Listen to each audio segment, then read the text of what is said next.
Hello guys, तो कैसे हैं आप लोग। गाइस, जैसा कि आप लोगों को याद होगा, हम लोगों ने लास्ट लेक्चर में स्टार्ट कर दिया था केमिकल बॉन्डिंग, और जिसमें हम लोगों ने पढ़ा था lattice energy, electron affinity, electron gain enthalpy, या बारे। तो आज हम वही टॉपिक कंटिन्यू करते हैं। सबसे पहले पढ़ते हैं लैटिस एनर्जी क्या होता है। लैटिस एनर्जी क्या होता है, अगर मान लो हमारे दो आयंस, जैसे एक केटायन और एक एनायन, जब आपस में मिलकर एक आयनिक बॉन्ड बनाते हैं और एक आयनिक कंपाउंड बनाते हैं AB, तब एक एनर्जी रिलीज होती है जिसे हम कहते हैं लैटिस एनर्जी। जितनी ज़्यादा लैटिस एनर्जी रिलीज होगी उतना ज़्यादा हमारा कंपाउंड स्टेबल बनेगा। ठीक है, तो अब कौन कौन से फैक्टर्स हैं जो लैटिस एनर्जी को अफेक्ट करते हैं, हम वो स्टडी करते हैं। ये फैक्टर्स अफेक्टिंग लैटिस एनर्जी। देखिए, हमारी लैटिस एनर्जी है उसको दो फैक्टर्स अफेक्ट करते हैं। सबसे पहला आता है चार्ज और एनर्जी।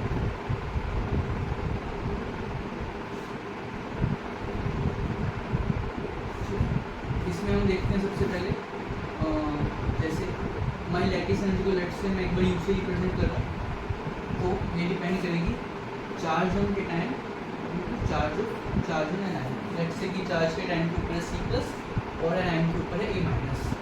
अगर हमारे पास दो कंपाउंड्स हैं, लेट्स से एक है हमारे पास NaCl और एक है हमारे पास NaCl।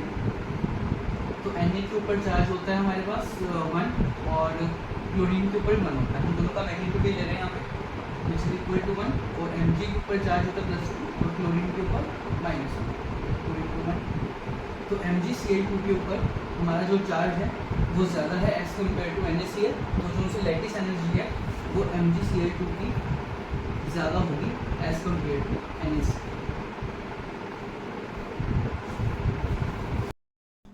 उसके बाद हमारा अगला फैक्टर आता है साइज ऑफ आयन। जो उनका साइज ऑफ आयन है उसके ऊपर इन्वर्सली डिपेंड करती है हमारी लैटिस एनर्जी, चाहे वो केटायन का हो चाहे वो एनायन का हो। जैसे देखिए आप, lattice energy is inversely proportional to size of cation and size of anion. ठीक है, जैसे अगर मान लो मैं एक एग्जांपल लेता हूँ, एक मैं लेता हूँ lithium fluoride, then sodium fluoride and then potassium fluoride. ठीक है, अब हम सभी लोगों को पता है कि हम पीरियोडिक टेबल में पढ़ते हैं कि साइज का ऑर्डर ऐसा होता है, लिथियम का सबसे स्मॉल, देन सोडियम का उससे बड़ा, देन पोटेशियम का। ठीक है, अब ये साइज के इनवर्सली प्रोपोर्शनल है, तो लिथियम, सोडियम, पोटेशियम का साइज ऐसे वेरी करता है कि मतलब इंक्रीज होता है इस ऑर्डर में, लेकिन अगर हम लैटिस एनर्जी ऑर्डर देखें तो रिवर्स हो जाएगा। ठीक है, अब यहाँ पर हम सिर्फ साइज ऑफ केटायन ही देखेंगे क्योंकि एनायन तो हमारा सेम ही है और चार्ज भी दोनों के ऊपर सेम ही है, तो हम इसे साइज ऑफ केटायन से हम वेरीफाई कर लेंगे कि हमारी लैटिस एनर्जी बढ़ रही है कम हो रही है। ठीक है, तो नोट कर लीजिए इतना। गाइस, अब हमें पढ़ना है सोल्यूबिलिटी ऑफ आयनिक कंपाउंड्स। इसमें हमें क्या पढ़ना है, देखिए आयनिक कंपाउंड है तो हम लोगों ने एक चीज पढ़ी है बचपन में कि लाइक डिसॉल्व्स लाइक, तो उसके अकॉर्डिंग ही चलते हैं हम। तो जो उनसे हमारे आयनिक कंपाउंड्स हैं, हमें पता है ये पोलर होते हैं नेचर में, तो जो उनसे हमारे ये वाले कंपाउंड्स हैं आयनिक कंपाउंड्स से पोलर सॉल्वेंट्स के अंदर ही डिसॉल्व हो पाते हैं आराम से। जैसे हमारे एक काफ़ी अच्छा पोलर सॉल्वेंट है वो है हमारा वाटर, तो ये वाटर के अंदर सोल्यूबल होते हैं हमारे आयनिक कंपाउंड्स। कैसे होते हैं, हम लोगों ने पढ़ा था कि ये कंपाउंड्स बनते कैसे हैं। जब दो आयंस आपस में मिलती हैं केटायन और एनायन, तब हमारे एक आयनिक कंपाउंड बनता है और लैटिस एनर्जी निकलती है। लेकिन जब हम लेट से NaCl, जब हमारे पास NaCl है और अगर हम उसके अंदर लैटिस एनर्जी डालेंगे, ठीक है, मतलब लैटिस एनर्जी जितनी एनर्जी हम इसके अंदर डालेंगे तो फिर ये आयंस में टूट जाएगा। ठीक है, क्योंकि अभी हम इसे डिसॉल्व करना है ना, तो हमें कोई एनर्जी देनी पड़ेगी। ठीक है, तो उसके बाद होता क्या है, जो उनसे हमारे आयंस हैं लेट से Na पॉजिटिव और Cl-, ये वाटर मॉलिक्यूल से सराउंड हो जाते हैं। जैसे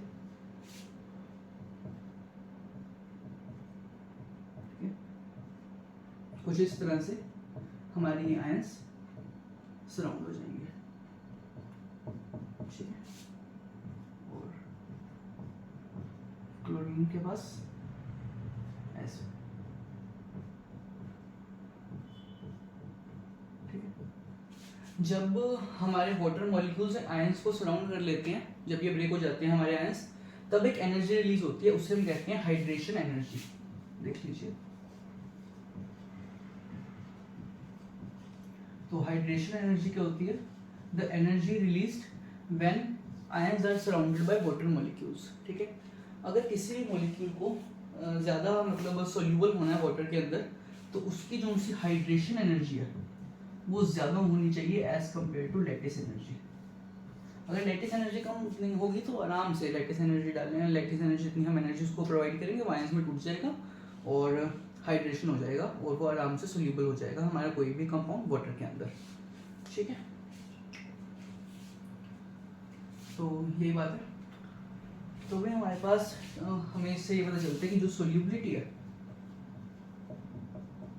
वो इनवर्सली प्रोपोर्शनल है लैटिस एनर्जी के।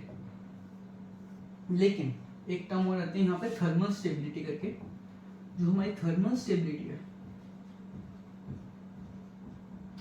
कि कंपाउंड हमारा कितना स्टेबल है, वो डायरेक्टली प्रोपोर्शनल है लैटिस एनर्जी के। ठीक है, तो ये बातें आप लोग याद रखिएगा।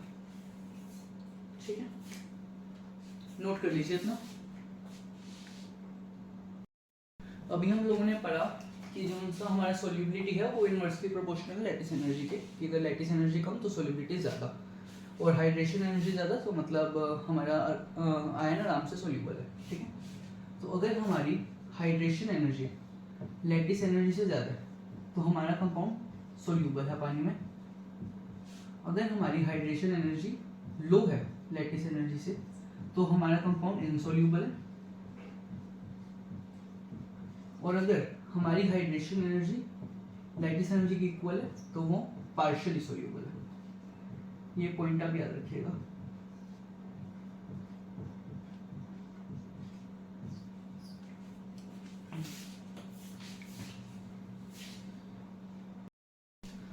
तो गाइस अब आते हैं हमारे पास एक बहुत इंपॉर्टेंट रूल, वो है फेजान्स रूल।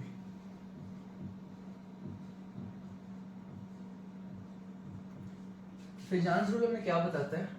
ये हमें बताता है covalent character in ionic bond.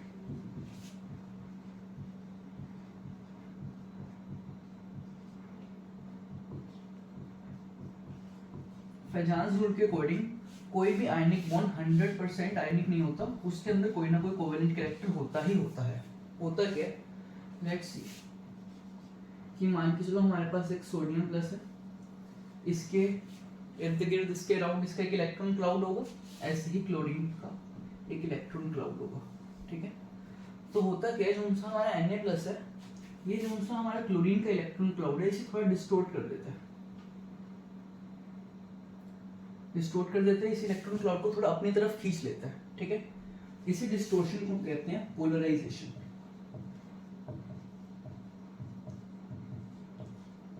इसी के कारण थोड़ा बहुत कोवेलेंट कैरेक्टर हमें दिखता है एक आयनिक बॉन्ड के अंदर। तो पोलराइजेशन क्या आता है? क्या है कि it is the power of cation to distort the electron cloud of anion। ठीक है, बेसिकली इसे कहते हैं पोलराइजिंग पावर। हाँ, पोलराइजेशन हमारा फिनोमेना है, और जो केटायन की पावर है उसे हम बोलते हैं पोलराइजिंग पावर।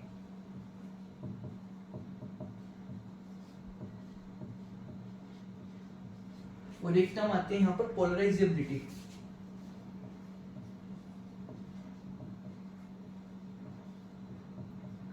पोलराइजेबिलिटी क्या है? It is the tendency of electron cloud to get distorted, electron cloud of anion to get distorted.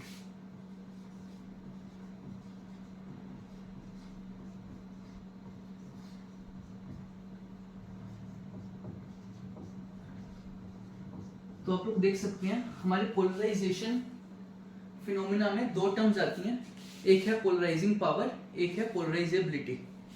ठीक है, जो उनसे हमारी पोलराइजेशन है वो हमें बताती है कि हमारा केटायन में कितनी पावर है कि वो इलेक्ट्रॉन क्लाउड को डिस्टोर्ट कर पाए एनायन के, और पोलराइजेबिलिटी कि एनायन कितने आराम से डिस्टोर्ट हो जाएगा। ठीक है, तो अब हम देखते हैं कि हमारा पोलराइजेशन किन फैक्टर्स पे डिपेंड करता है। तो सबसे पहले ये डिपेंड करता है चार्ज ऑन आयन, ठीक है। अब चाहे आप कैटायन ले लीजिए, एनायन ले लीजिए, ये चार्ज के डायरेक्टली प्रोपोर्शनली होता है कि अगर मान लो मैं चार्ज बढ़ाता हूँ तो पोलराइजेशन बढ़ेगी, सबसे ज़्यादा Na+, सबसे कम Na+ की, देन Mg, ठीक है। And same case for ion, अगर नेगेटिव चार्ज बढ़ेगा तो पोलराइजेशन बढ़ेगी, ठीक है। तो पोलराइजेशन में हमारा अगला फैक्टर आता है साइज ऑफ कैटायन।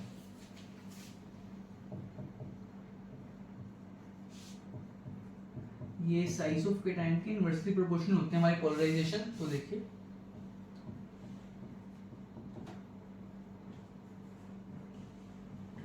जैसे अगर हम ग्रुप 1 की बात करें तो साइज कैसे वेरी करता है, सबसे छोटा लिथियम, देन सोडियम, ठीक है। तो हमारा पोलराइजेशन ऑर्डर हो जाएगा रिवर्स,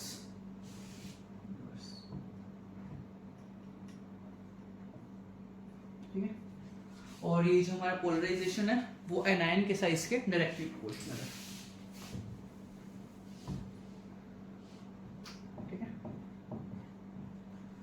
तो बेसिकली जितना बड़ा एनायन होगा तो इलेक्ट्रॉन क्लाउड उसके अराउंड उतना बड़ा होगा, तो कैटायन जो हमारे छोटे साइज का कैटायन है उसके लिए उतना इजी होगा कि वो उसको डिस्टोर्ट कर पाए, ठीक है।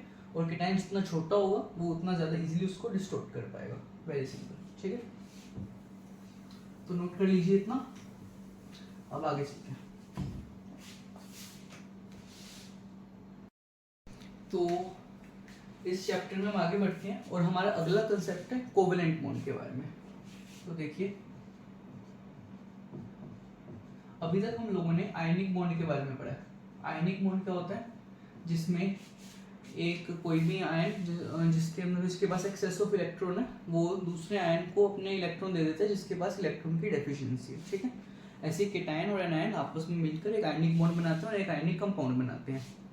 अगर लेट्स से अगर मैं दो लेता हूँ हमारे पास atoms, let's say H hydrogen जिसके पास एक इलेक्ट्रॉन है, और क्लोरीन इसके पास 7 इलेक्ट्रॉन्स हैं।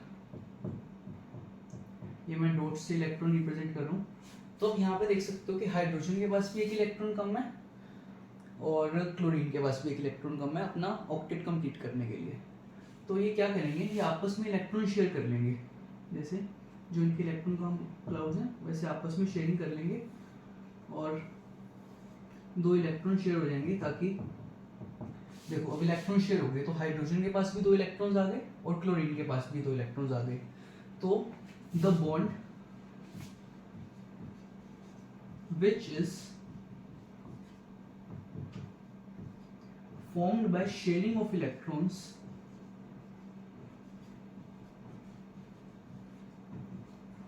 is known as covalent bond.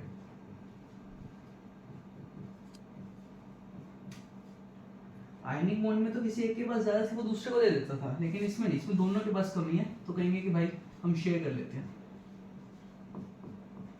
Let's say आप क्लास में आप 2 दोस्त हो, एक को ब्लैक पेन चाहिए एक को ब्लू पेन चाहिए, ठीक है। अब आप ब्लैक पेन ले, आपको दोस्त ब्लू पेन ले आया, तो अब नीड तो अब दोनों को है ना 2 पेन्स की, तो आप दोनों साथ में शेयर कर सकते हो कि भाई तू एक बार के लिए मेरा ब्लैक पेन ले ले, आप उसका ब्लू पेन ले लेना जब नीड हो। तो ऐसी शेयरिंग करके जो बॉन्ड बनाते हैं उसे हम कहते हैं कोवेलेंट बॉन्ड, ठीक है। तो नोट कर लीजिए, आगे बढ़ते हैं। और जो सा हमारा कोवेलेंट बॉन्ड है वो लगभग जो कोवेलेंट बॉन्ड है इसके जो 2 एटम्स मिलकर बनाते हैं इनके बीच में इलेक्ट्रॉन एक्टिविटी डिफरेंस है ना वो लेस देन 1.8 होना चाहिए, ठीक है। जैसे अभी हम एग्जांपल लूँ तो हाइड्रोजन का इलेक्ट्रॉन एक्टिविटी होती है 2.2 के अराउंड और क्लोरीन की होती है 3.6। तो जब इनका डिफरेंस लोगे तो 1.4 के अराउंड आता है। जो इलेक्ट्रॉन एक्टिविटी डिफरेंस 1.8 के से कम ही है। अगर इलेक्ट्रॉन एक्टिविटी डिफरेंस 1.8 के ज़्यादा है तो हमारा आयनिक कंपाउंड बनता है, ठीक है। तो ये देख लीजिए आप, ठीक है। तो इसके लिए इलेक्ट्रॉन एक्टिविटी लेस देन 1.8 होना चाहिए दोनों एटम्स के बीच में, ठीक है। नोट कर लीजिए इतना। हम इन कोवेलेंट बॉन्ड्स को डिवाइड कर सकते हैं 2 पार्ट्स में, पोलर कोवेलेंट बॉन्ड और नॉन पोलर कोवेलेंट बॉन्ड, ठीक है। अगर मान लो लेट्स से 2 हाइड्रोजन के एटम्स ही एक इलेक्ट्रॉन है तो इन्होंने आपस में इलेक्ट्रॉन शेयर कर लिए, ठीक है। अब दोनों सेम एटम्स ही हैं तो आपस में इनका इलेक्ट्रोनेगेटिविटी डिफरेंस 0 होगा। तो अगर बॉन्ड दो सेम एटम्स के बीच में बन रहा है और इलेक्ट्रोनेगेटिविटी डिफरेंस 0 आ रहा है तो उनको हम बोलते हैं नॉन पोलर कोवेलेंट बॉन्ड। और वहीं पर अगर इलेक्ट्रोनेगेटिविटी डिफरेंस कोई आ रहा है और 1.8 से कम है तो उसको हम बोलते हैं पोलर कोवेलेंट बॉन्ड। जैसे कि एग्जांपल हम ले सकते हैं HCl, HF, ठीक है, ये सारे हैं पोलर। ठीक, नोट कर लीजिए। अभी आगे हम कोवेलेंट बॉन्ड में पढ़ते हैं Lewis dot structure. Lewis dot structure कुछ नहीं है कि हम कैसे इलेक्ट्रॉन्स को रिप्रेजेंट कर सकते हैं किसी भी एटम के अराउंड। जैसे कि हाइड्रोजन है, उसके पास एक इलेक्ट्रॉन है तो हम ऐसे एक डॉट से रिप्रेजेंट कर सकते हैं। क्लोरीन के पास 7 हैं तो 1 2 3 4 5 6 7। ऑक्सीजन के पास 6 हैं, इसके वैलेंस इलेक्ट्रॉन्स 1 2 3 4 5 6, ठीक है। वैसे मतलब हाँ, कोई भी हमारे पास आइटम है उसका सिंबल लिख के उसके अराउंड उतने डॉट्स बना दो जितने उसके अंदर वैलेंस इलेक्ट्रॉन्स हैं, ठीक है। और ऐसे हमारे पास एक कंसेप्ट आता है ल्यूइस लैंगोमेर थ्योरी। वो बेसिकली हमें ऑक्टेट रूल के बारे में बताता है कि ऑक्टेट रूल क्या बताता है कि हमारा कोई भी कंपाउंड तब स्टेबल होता है कि जब उसके अराउंड 8 इलेक्ट्रॉन्स होते हैं, ठीक है। अब हम वो स्टेबिलिटी अचीव कर रहे हैं हर बार। जैसे जब हमने HCl का केस लिया था तो हाइड्रोजन के पास 1 और क्लोरीन के पास पहले 7 थे तो एक हाइड्रोजन का इलेक्ट्रॉन आ गया तो जिसकी वजह से उसके पास 8 इलेक्ट्रॉन्स आ गए जिसकी वजह से वो स्टेबल हो गया, ठीक है। ऐसे हम ल्यूइस डॉट स्ट्रक्चर से ऐसे काफ़ी कंपाउंड्स बना सकते हैं। जैसे हम HCl बनाना चाहें तो हाइड्रोजन 1 डॉट, कार्बन, अभी जो कार्बन है उसके पास 4 इलेक्ट्रॉन्स होते हैं, सॉरी एक सेकंड, ठीक है। एक मैंने इधर बना दिया हाइड्रोजन के साथ और 3 यहाँ पर। नाइट्रोजन के पास 5 इलेक्ट्रॉन्स होते हैं तो नाइट्रोजन को हमारे 3 इलेक्ट्रॉन्स चाहिए ऑक्टेट रूल कंप्लीट करने के लिए और हाइड्रोजन को 4। तो नाइट्रोजन 3 इलेक्ट्रॉन कार्बन से शेयर कर लेगा और कार्बन 3 नाइट्रोजन से शेयर कर लेगा और 1 हाइड्रोजन से। तो ऐसे ही आपस में पोलर बॉन्ड्स बना लेंगे, ठीक है। तो ऐसे ही हम बॉन्डिंग कर सकते हैं, ठीक है। अलग अलग कंपाउंड्स में अलग अलग कोवेलेंट बॉन्ड एग्जिस्ट करते हैं ताकि उनका ऑक्टेट है वो कंप्लीट हो पाए और वो stable noble gas configuration achieve कर पाए, ठीक है। चलिए आगे बढ़ते हैं। अब हम डिफरेंस पढ़ते हैं आयनिक बॉन्ड और कोवेलेंट बॉन्ड के बारे में। तो अभी आप लोगों की स्क्रीन पे आप लोगों को दिख रहे होंगे differences between covalent bond and ionic bond. तो क्या क्या डिफरेंसेस देख लीजिए। सबसे पहले कोवेलेंट बॉन्ड दो नॉन मेटल्स के बीच में अगर होता है, आयनिक बॉन्ड एक मेटल और एक नॉन मेटल। और जो सबसे बेसिक डिफरेंस जो हमने पढ़ा है कि इसमें शेयरिंग ऑफ इलेक्ट्रॉन्स होती है और उसमें कंप्लीट ट्रांसफर ऑफ इलेक्ट्रॉन्स, ठीक है। Polarity as always covalent bond में लो, आयनिक बॉन्ड में हाई, ठीक है। और कोवेलेंट बॉन्ड की डेफिनेट शेप होती है कि हाँ जिस डायरेक्शन से इलेक्ट्रॉन शेयर हो रहे हैं उसी डायरेक्शन में बॉन्ड बनेगा। लेकिन आयनिक बॉन्ड है वो किसी भी डायरेक्शन से बन सकता है कि भाई हमारा जो उनसा AN है वो किसी भी डायरेक्शन से टाइम को इलेक्ट्रॉन दे सकता है और बॉन्ड बना सकता है। तो ये इसकी कोई डेफिनेट शेप नहीं होती, इसलिए जो उनसा हमारा कोवेलेंट बॉन्ड है वो डायरेक्शनल है और ये नॉन डायरेक्शनल है, ठीक है। और मेल्टिंग और बॉइलिंग पॉइंट जनरली जो कोवेलेंट कंपाउंड्स होते हैं उनका लो होता है और आयनिक कंपाउंड्स का हाई होता है क्योंकि ये आयनिक बॉन्ड कंपैरेटिवली स्ट्रॉन्ग है as compare to covalent bond. और जो उनका स्टेट है और ये बेसिकली लिक्विड और गैसेस कोवेलेंट बॉन्ड बनाती हैं और सॉलिड हमारा आयनिक बॉन्ड, ठीक है। वही एग्जांपल आप देख सकते हो कोवेलेंट बॉन्ड जो बना रहे हैं जैसे मीथेन यानी कि CH4, ठीक है। इसके अंदर 4 कोवेलेंट बॉन्ड्स हैं, NaCl यहाँ पर एक आयनिक बॉन्ड है, ठीक है। तो ये कुछ एक डिफरेंसेस हैं आयनिक और कोवेलेंट बॉन्ड के। आप इसका स्क्रीनशॉट ले सकते हैं या फिर नोट कर सकते हैं। अब हमारा एक अगला बॉन्ड आता है कोऑर्डिनेट बॉन्ड, जिसको हम डेटिव बॉन्ड भी बोलते हैं, ठीक है।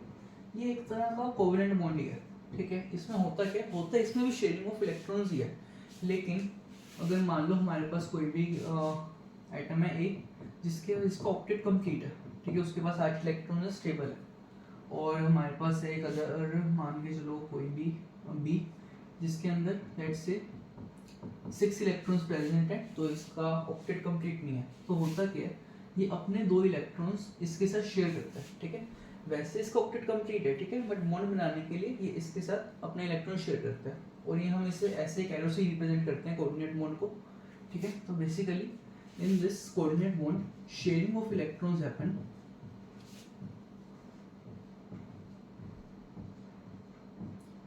But electrons are provided by one atom only. जैसे हम कोवेलेंट बॉन्ड में क्या पढ़ रहे थे, वो उसमें भी शेयरिंग ऑफ इलेक्ट्रॉन दे रहा था, बट उसमें जैसे अगर मान लो दो इलेक्ट्रॉन, मतलब किसी दोनों के पास एक एक इलेक्ट्रॉन कम है, तो एक इलेक्ट्रॉन डी दे रहा था, एक इलेक्ट्रॉन नहीं दे रहा था। लेकिन कोऑर्डिनेट बॉन्ड में ऐसा नहीं होगा कि ये है उसको ऑक्टेट कंप्लीट है तो वो अपने दो इलेक्ट्रॉन बी के साथ शेयर कर लेगा कि हाँ हम शेयर कर लेते हैं, बॉन्ड बना लेते हैं, ठीक है। इसके एग्जाम्पल जैसे आप देख सकते हो NH4+, जैसे नाइट्रोजन, ठीक है। वैसे नाइट्रोजन के पास 5 ही इलेक्ट्रॉन्स होते हैं, ठीक है। लेकिन जब वो 3 हाइड्रोजन के साथ अपने इलेक्ट्रॉन शेयर कर लेते हैं तो उसको ऑक्टेट कंप्लीट हो जाता है, ठीक है। तो उसके पास अब 8 इलेक्ट्रॉन्स हो चुके हैं, ठीक है। लेकिन उसके बाद जब H+ आता है, ठीक है, अब H+ को तो वैसे हाइड्रोजन को तो 2 इलेक्ट्रॉन्स चाहिए, ठीक है, बट जब H+ है तो उसके पास 2 भी इलेक्ट्रॉन्स नहीं है, तो नाइट्रोजन ने अपने 2 इलेक्ट्रॉन शेयर कर हाइड्रोजन के साथ एक कोऑर्डिनेट बॉन्ड बना लेते हैं, ठीक है। ऐसे ही बॉन्ड हमें O3 में भी दिखते हैं कि सबसे पहले 2 ऑक्सीजन के मॉलिक्यूल्स हैं, उन्होंने आपस में इलेक्ट्रॉन शेयर करके एक O2 तक स्टेबल मॉलिक्यूल है ना, कि जिसमें दोनों ऑक्सीजन आपस में अपने 2 इलेक्ट्रॉन शेयर करके एक डबल बॉन्ड बना लेते हैं, एक covalent bond, double covalent bond, ठीक है। तो जब एक थर्ड ऑक्सीजन आता है जिसके पास 6 इलेक्ट्रॉन्स होते हैं, तो एक ऑक्सीजन एक कोऑर्डिनेट बॉन्ड बना लेते हैं उस ऑक्सीजन के साथ, ठीक है। तो ऐसे कोऑर्डिनेट बॉन्ड में क्या होता है कि एक एटम जिसका ऑक्टेट कंप्लीट है वो दूसरे एटम को दे देता है और उसके साथ इलेक्ट्रॉन शेयर कर लेते हैं, ठीक है, ताकि उसका भी ऑक्टेट कंप्लीट हो जाए, ठीक है। तो नोट कर लीजिए।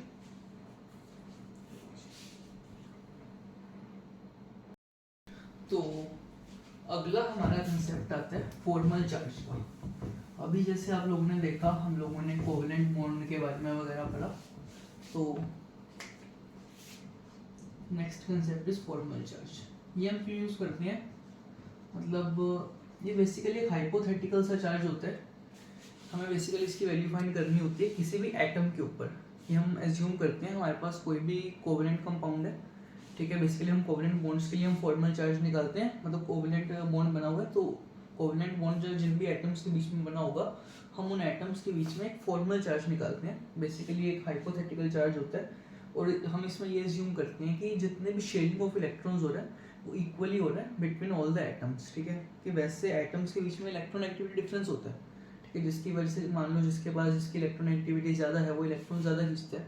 बट जब हम फॉर्मल चार्ज फाइंड करते हैं तब हम ये एज्यूम करते हैं कि हाँ इलेक्ट्रोनेगेटिविटी डिफरेंस हम कंसीडर नहीं करते और कि इलेक्ट्रॉन सारे के सारे इक्वली शेयर हो रहे होंगे सभी एटम्स के बीच में, ठीक है। तो फॉर्मल चार्ज निकालने का फॉर्मूला है, ठीक है,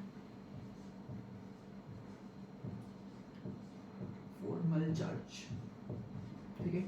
क्या फॉर्मूला है, सबसे पहले total number of valence electrons, ठीक है, माइनस बॉन्ड फॉर्म्ड, या फिर कई जगहों पे लिखा होता है कि बॉन्डिंग इलेक्ट्रॉन्स डिवाइडेड बाय 2, कि मतलब जितने इलेक्ट्रॉन्स ने बॉन्डिंग में पार्ट लिया आप उसको 2 से डिवाइड कर लो, ठीक है। हाँ, कोवेलेंट बॉन्ड में 2 ही इलेक्ट्रॉन्स पार्ट लेंगे तो आप इस फॉर्मूला को ऐसे लिख सकते हो कि total valence electron minus bond formed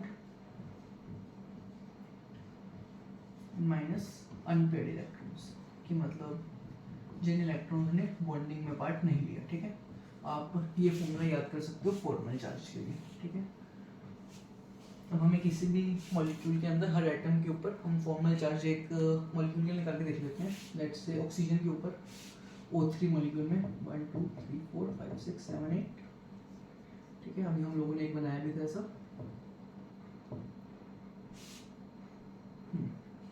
ठीक है। और ये यहाँ पर इसके बाद शेयर होता है 1 2 3 4 5 6, ठीक है। अगर मैं इस ऑक्सीजन को लेबल करता हूँ नंबर 1, इसको 2, इसको 3, तो सबसे पहले फॉर्मल चार्ज ऑन ऑक्सीजन 1, ठीक है। क्या बनेगा, वैलेंस इलेक्ट्रॉन। अब वैलेंस इलेक्ट्रॉन ऑक्सीजन के ऊपर हमेशा सेम ही रहते हैं, ठीक है। अब ऑक्सीजन के ऊपर टोटल वैलेंस इलेक्ट्रॉन कितने होते हैं, 6, ठीक है, ठीक है। अब बॉन्डिंग इलेक्ट्रॉन्स डिवाइड बाय 2 या फिर बॉन्ड फॉर्म, तो इसने कितने बॉन्ड फॉर्म कर रखे हैं, 2 माइनस अनपेड इलेक्ट्रॉन्स कितने इसके पास 1 2 3 4 5 6 एक सेकेंड, सॉरी टोटल 6, हाँ सॉरी बॉन्डिंग अनपेड इलेक्ट्रॉन इसके पास है 4, सॉरी ठीक है।